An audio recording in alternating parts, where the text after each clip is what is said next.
बच्ची को अभी अभी गोद दिया गया था जब उसने अपने भाई के बेडरूम के दरवाजे का ताला खोलने के लिए एक ड्रिल का इस्तेमाल किया, लेकिन उसके दत्तक माता पिता बिल्कुल भी नाराज नहीं हुए। इसके बजाय उन्होंने उसके लिए उपहारों का एक ढेर लगा दिया। पता चला कि उनका बेटा गंभीर सामाजिक चिंता विकार से पीड़ित था। वह न केवल बात करने से नफरत करता था, बल्कि अपने बेटे को बेहतर बनाने के लिए हर दिन खुद को अपने कमरे में बंद कर लेता था। दंपत्ति अनाथालय गए ताकि उसके लिए एक खेलने वाला मिल जाए। जब निदेशक को उनके अनुरोध के बारे में पता चला तो उन्होंने छोटी बच्ची की सिफारिश की। लड़की जीवंत, हंसमुख और बेहद अच्छे व्यवहार वाली थी और उसकी एकमात्र कमी यह थी कि वह बहुत अधिक बोलती थी। दंपत्ति बहुत खुश हुए क्योंकि उन्हें बिल्कुल वैसी ही बच्ची चाहिए थी, इसलिए उन्होंने छोटी बच्ची को गोद ले लिया और उसे वापस घर ले आए। दत्तक माँ ने लड़की से कहा कि उसके बेटे को ऑटिज्म है, जिसका मतलब है कि लड़की उससे जितना चाहे बात कर सकती है। दत्तक पिता ने यह भी कहा कि अगर लड़की लड़के को बोलने में सक्षम हो जाती है तो वह उसकी हर इच्छा पूरी करेगा। यह सुनकर लड़की खुशी से झूम उठी। लड़के ने दरवाजा नहीं खोला तो लड़की ने बिना किसी हिचकिचाहट के दरवाजे का ताला खोल दिया। कमरे के अंदर लड़का चुपचाप किताब पढ़ रहा था। लड़की ने तुरंत उसे पढ़ने के समय का ध्यान रखने और अपनी आंखों की सुरक्षा करने की याद दिलाई। फिर उसने किताब में लिखी बातों के बारे में बात करना शुरू कर दिया। लड़के को लगा कि वो बहुत शोर कर रही है और वो जाने की कोशिश करने लगा,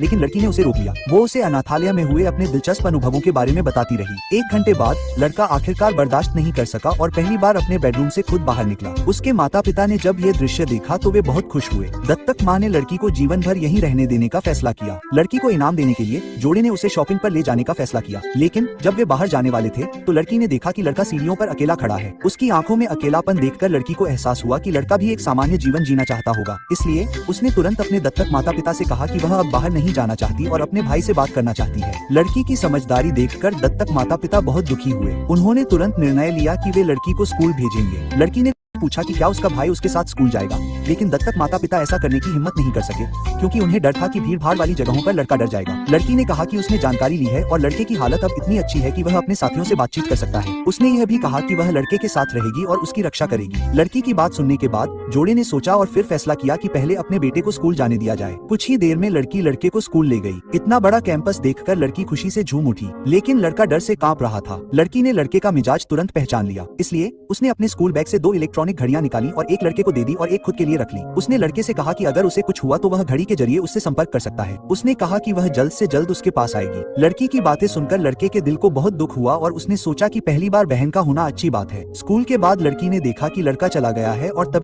भी उसे लड़के का फोन आया। जब उसने दूसरी तरफ से लड़के का मजाक उड़ाने की आवाजें सुनी तो उसे तुरंत एहसास हुआ कि लड़का खतरे में है। एक बदमाश लड़के ने अपने दोस्तों को साथ लेकर लड़के की घड़ी छीनने की कोशिश की। सही समय पर लड़की वहां पहुंच गई। लड़की ने पास में रखा बेसबॉल बैट उठाया और उन्हें तुरंत वहां से चले जाने की चेतावनी दी, लेकिन वे बदमाश लड़के बेसबॉल बैट के लिए उससे लड़ने लगे और देखते ही देखते बैट जमीन पर गिर गया। लड़की ने लड़के को जल्दी से भागने को कहा और सभी को हैरान करते हुए लड़के ने बेसबॉल बैट उठा लिया।